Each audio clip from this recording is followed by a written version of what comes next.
سندھ کا چوتھا سفر۔ دوستو، بغداد لوٹنے کے بعد میں آرام سے زندگی بسر کرنے لگا۔ میں نے کل بتایا تھا کہ سفر میں اتنا دولت مند ہو کر وطن پلٹا تھا کہ کوئی فکر باقی نہ رہی تھی۔ گھر والوں اور دوستوں کے ساتھ زندگی کی مزے لوٹ رہا تھا، لیکن کچھ عرصے بعد وہی خواہش سفر کرنے، طرح طرح کے لوگوں سے ملنے اور مال بیچنے اور خریدنے کی دل میں جاگ اٹھی۔ چنانچہ میں پہلے سے بھی زیادہ مال و اسباب کے ساتھ بغداد سے بصرہ روانہ ہوا۔ وہاں ایک جہاز دیکھا جس پر بصرے کے بڑے بڑے لوگ سوار تھے۔ میں بھی ان کے ساتھ ہو لیا۔ شروع میں ہمارا سفر بہت اچھا گزرا۔ ہم ایک جزیرے سے دوسرے جزیرے تک سفر کرتے رہے۔ آخر خدا کا کرنا کیا ہوا کہ بیچ سمندر میں طوفانی ہوا چلنے لگی۔ ہمیں بچنے کی امید نہ رہی۔ جہاز پر جتنے لوگ تھے وہ سب رو رو کر دعائیں مانگ رہے تھے۔ اچانک اتنے زور کا جکڑ آیا کہ بادبان پھٹ کر ایک طرف جا پڑے اور جہاز کے انجن پنجر ڈھیلے ہو گئے۔ آن کی آن میں ہم سب مال و اسباب سمیت سمندر میں غوطے کھانے لگے۔ اتفاق سے جہاز کا ایک تختہ میرے ہاتھ آ گیا۔ اس پر میں اور چند دوسرے سوداگر سوار ہو گئے۔ ایک دن اور ایک رات ہم اس تختے پر سوار رہے۔ طوفان تھم چکا تھا اور ہوا اور موجوں کے زور سے تختہ باہر چلا جا رہا تھا۔ آخر وہ ایک جزیرے کے ساحل سے جا لگا۔ جاگتے رہنے، تھکن، سردی، خوف اور بھوک پیاس سے ہم بالکل ادمے ہوئے تھے۔ جزیرہ خوب ہرا بھرا تھا۔ ہم نے پھل توڑ کر کھائے کہ جسموں میں تھوڑی بہت طاقت آئی۔ رات ہم نے ساحل پر گزاری۔ دن نکلا اور اجالا پھیلا تو ہم جزیرے میں ادھر ادھر گھومنے لگے۔ دور ایک عمارت دکھائی دی۔ ہم سب اس کی طرف چل پڑے۔ عمارت کے دروازے پر پہنچتے ہی تھے کہ چند ننگے آدمی نکلے اور ہمیں پکڑ کر اپنے بادشاہ کے پاس لے گئے۔ بادشاہ نے ہمیں بیٹھنے کو کہا۔ ہمارے لیے کھانا لایا گیا۔ اس کھانے سے ہم بالکل ناواقف تھے۔ سمجھ میں نہ آتا تھا کہ کیا چیز ہمیں کھلائی جا رہی ہے۔ مجھے گھن آئی اور دل کھانا کھانے کی طرف مائل نہ ہوا۔ میرے ساتھیوں نے بھوک کے مارے وہ سب کچھ کھا لیا جو ان کے آگے لا کے رکھا گیا تھا۔ میرا نہ کھانے کا خدا کی مہربانی تھی۔ اس وجہ سے میں آج بھی زندہ ہوں۔ کھانا کھاتے ہی میرے ساتھیوں کی عقل جاتی رہی اور وہ پاگلوں کی زیارتیں کرنے لگے۔ اس کے بعد وہاں کے لوگوں نے انہیں ناریل کا تیل پلایا اور وہی تیل ان کے بدن پر مل دیا۔ تیل پیتے ہی میرے ساتھیوں کی آنکھیں بینگی ہو گئی اور جب ان کے سامنے اور کھانا رکھا گیا تو وہ سارا چٹ کر گیا۔ مجھے ان کی حالت دیکھ کر تعجب بھی ہوا اور افسوس بھی۔ آخر مجھے پتا چلا کہ جن لوگوں سے ہمارا واسطہ پڑا ہے وہ آگ کی پوجا کرتے ہیں اور ان کا بادشاہ کوئی بلا ہے۔ جو آدمی ان کے ملک میں آتا ہے لوگ اسے بادشاہ کے پاس لا کر یہی کھانا کھلاتے اور تیل پلاتے ہیں۔ اس طرح وہ خوب موٹا تازہ ہو جاتا ہے۔ اس کے بعد اسے مار کر بادشاہ کو کھلا دیتے ہیں۔ بادشاہ کے ساتھی بھی آدم خور تھے۔ انسانوں کا گوشت پکاتے یا بھونتے نہیں تھے، کچا کھا جاتے تھے۔ اس صورتحال میں پڑھ کر بڑا پریشان ہوا۔ میرے ساتھی اپنی عقل کھو چکے تھے اور انہیں کچھ خبر نہ تھی کہ ان کا کیا حشر ہونے والا ہے۔ ایک شخص ان پر نظر رکھتا تھا اور روزانہ انہیں ہانک کر ادھر ادھر لے جاتا تھا جہاں وہ جانوروں کی طرح گھاس اور پتے چرتے تھے۔ میں ان کا دیا ہوا کھانا کھانے پر راضی نہ ہوا۔ بھوکا رہنے کی وجہ سے کمزور پڑ گیا تھا۔ ایسا لگتا تھا جیسے میرے جسم میں ہڈیوں کے سوا کچھ باقی نہیں۔ یہ حالت دیکھ کر انہوں نے میرا خیال رکھنا چھوڑ دیا۔ جب مجھے اندازہ ہوا کہ وہ مجھ پر نظر نہیں رکھتے تو ایک دن چوری چھپے وہاں سے نکل پاتا۔ بھاگتے بھاگتے دور جا پہنچا تو مجھے ایک چرواہا سمندر کے پاس ایک اونچی چٹان پر بیٹھا نظر آیا۔ غور سے دیکھا تو وہی آدمی تھا جو میرے ساتھیوں کو چارہ کھلانے لے جاتا تھا۔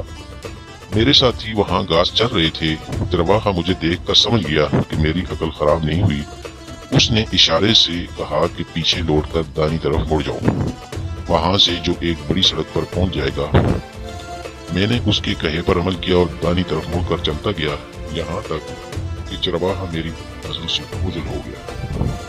میں نے اطمینان کا سانس لیا اور اب وہ مجھے نہیں دیکھ سکتا۔ شام ہوئی تو میں ایک جگہ بیٹھ گیا۔ گھاس پات کھا کر پیٹ بھرا۔ سونا چاہتا تھا مگر ڈر کے مارے نیند نہ آئی۔ صبح ہوتے ہی پھر آگے چل دیا۔ غرض کے 7 دن رات چلتا رہا۔ بھوک لگتی تو گھاس پات سے پیٹ بھر لیتا۔ 8ویں دن مجھے دور چند آدمی نظر آئے۔ ڈرتے ڈرتے ان کے پاس گیا۔ پتہ چلا کہ وہ کالی مرچیں اکٹھی کر رہے ہیں۔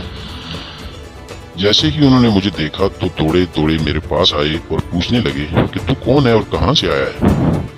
मैंने अपना माजरा उन्हें सुनाया। वो कहने लगे, ये अजीब वाक़या है, इन आदमखोरों से कोई जान नहीं बचा सकता, वो तो आदमियों को कच्चा खा जाते हैं।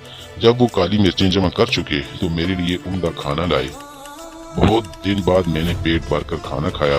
फिर वो जहाज पर सवार हुए और एक जजीरे पर पहुंचे। वही उनका वतन था। वहां पहुंचकर उन्होंने मुझे अपने बादशाह के सामने पेश किया। बादशाह भी मेरा अहवाल सुनकर हैरान हुआ। मुझे खाना खिलाया। जब सैर होकर खा चुका तो मुझे मटरगश्त की सूझी। शहर में घूमा फिरा, देखा बड़ी आबाद जगह है और बाजारों में हर तरफ चहल पहल है।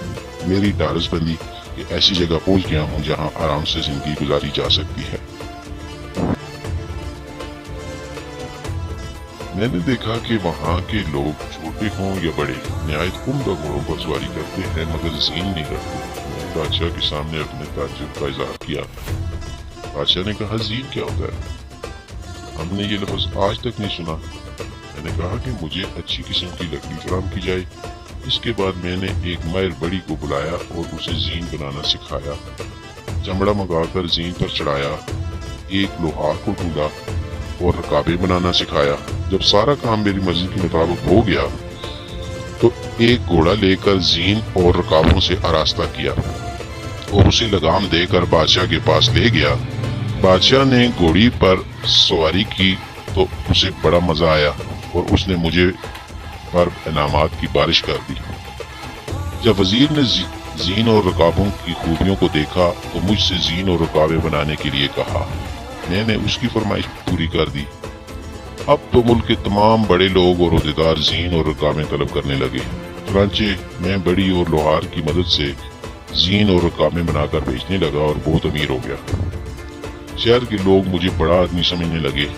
क्या अमीर क्या गरीब, सब मेरी इज्जत और खातिर करते थे।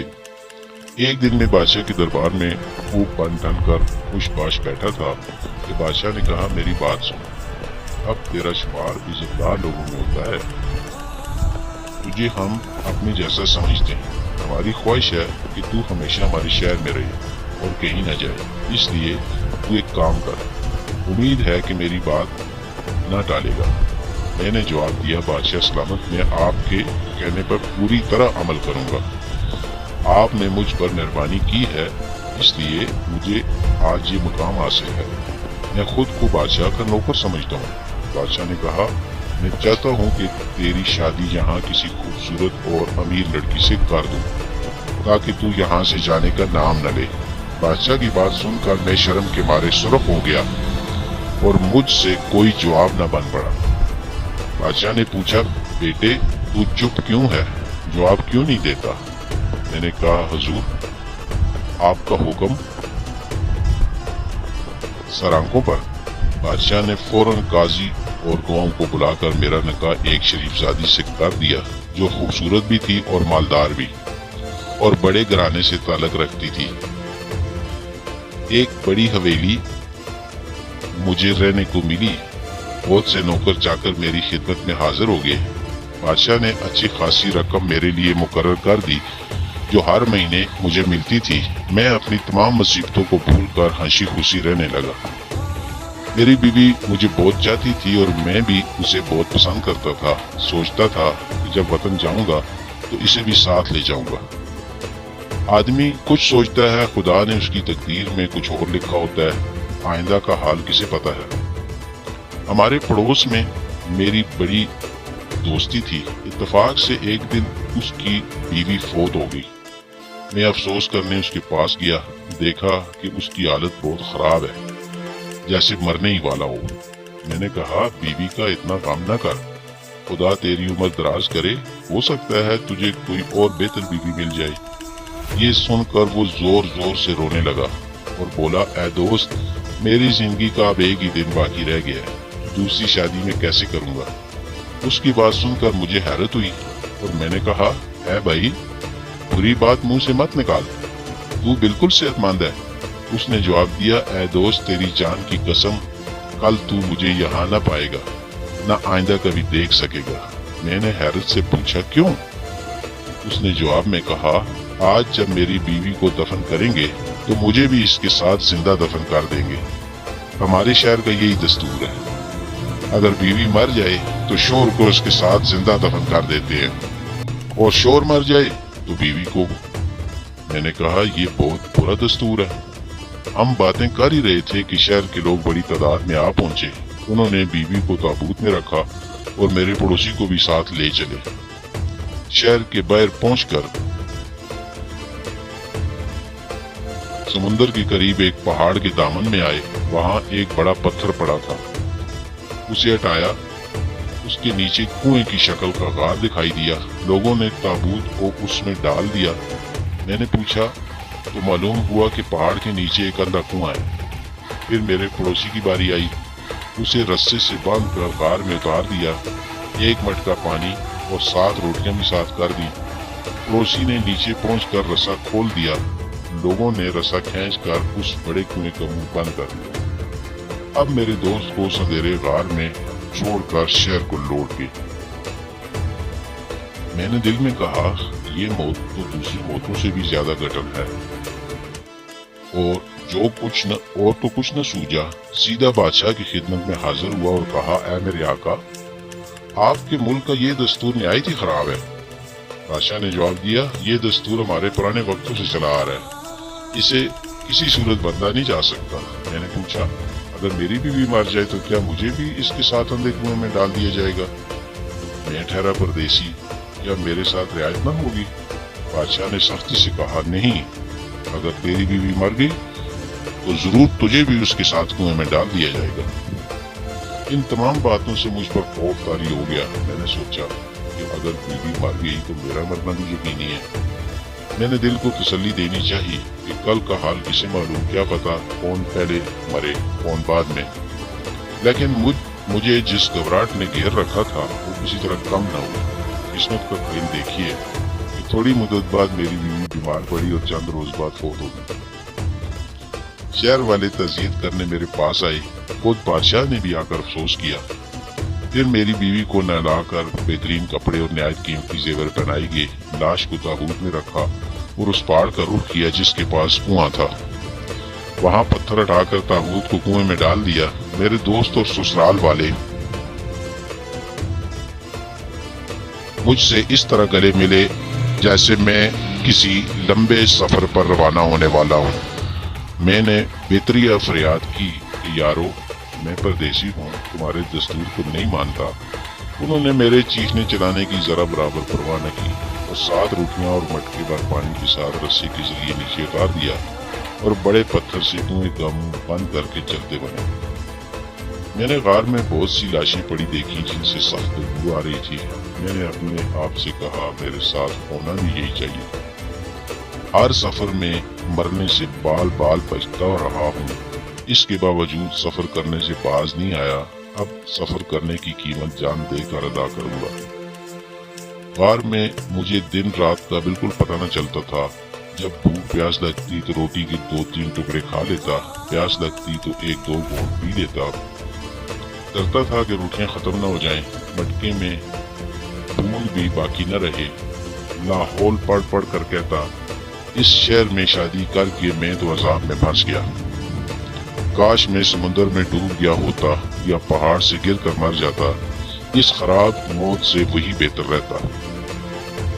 अपने आप को बुरा भला कहते रहने की क्या हासिल। आखिर मैंने उठकर कार के देखना बांधना शुरू किया। पता चला कि वो दूर तक फैला हुआ है। एक हर तरफ लाशें और गली सड़ी हड्डियों के ढेर लगे हुए थे। मैंने लाशों और हड्डियों से हटकर कार के एक अलग थलग कोने में अपने लिए जगह बनाई और वहीं जाकर सो रहता। चंद रोज गुजरे तो पता चला रोटियां खत्म होने को हैं और पानी भी जरा सा रह गया है और मुझे भूखा प्यासा मरने से अब कोई नहीं बचा सकता। ये सोचकर मैं अपना सर पकड़े बैठा था कि पत्थर अपनी जगह से हटाया गया और गार में थोड़ी सी रोशनी हुई। देखा तो एक ताबूत उतारा जा रहा था। उसमें एक मर्द की लाश थी। उसके बाद एक औरत को खाना पीना देकर नीचे पहुंचा दिया गया। मैं औरत को देख रहा था, वो मुझे नहीं देख सकती थी क्योंकि उसकी आंखें अभी अंधेरे से मानूस न हुई थी। जब लोग कुएं को पत्थर से बंद करके चले गए तो मैंने एक मुर्दे की बड़ी सी हड्डी उठाई और जाके औरत के सर पर कई दफा मारी, यहाँ तक कि वो मर गई। उसके जेवर और जवाहरात मैंने उतार लिए और खाना पीना लेकर उस कोने में जा बैठा जहाँ मैं सोया करता था। इसके बाद मैंने ये तरीका अपना लिया, जब किसी मर्द या औरत को दफनाने की नौबत आती तो मैं उसके जिंदा साथी को मार डालता। इस तरह मेरे पास थोड़ा बहुत खाने पीने को जरूर मौजूद रहता। मैं बड़ी एहतियात से काम लेता, हमेशा जरा जरा सा खाना खाता और एक वक्त में घूंट भर पानी से ज्यादा न पीता। खुदा जाने इस हालत में कितने दिन गुजरे। एक दफा मैं सोने के लिए लेटा ही था कि मुझे गड़गड़ाहट सुनाई दी। मेरी समझ में न आया कि शोर किस वजह से है।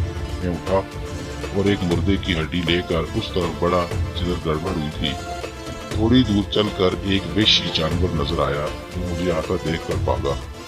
मैंने उसका पीछा किया। आखिर एक जगह पहुंचकर एक कोने में कोई चीज तारे की तरह चमकती नजर आई। मैं उधर बढ़ता गया तो उजाला सा महसूस हुआ।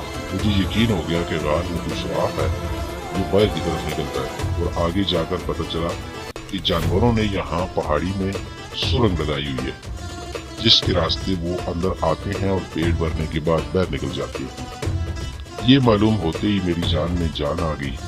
सोचा कि अब मैं गाड़ में पड़े पड़े मर जाने से बच जाऊंगा। रींग रींग कर उस सुरंग से बाहर निकला तो अपने आप को एक बड़े पहाड़ पर पाया, जिसकी एक तरफ समुद्र था और दूसरी तरफ शहर और बाकी जजीरा। एक ऐसी जगह थी जहाँ कोई आदमी न पहुंच सकता था। मैंने खुदा का लाख लाख शुक्र अदा किया। सुरंग के रास्ते में गार में गया, मुर्दों के अच्छे अच्छे कपड़े लिए, कुछ पहने और बाकी जिनमें तरह तरह के जवाहरात, मोतियों की लड़ियां, सोने चांदी के जेवर जिनमें हीरे जड़े थे बांधे और उन गठड़ियों को सुरंग के दहाने पर ला रखा।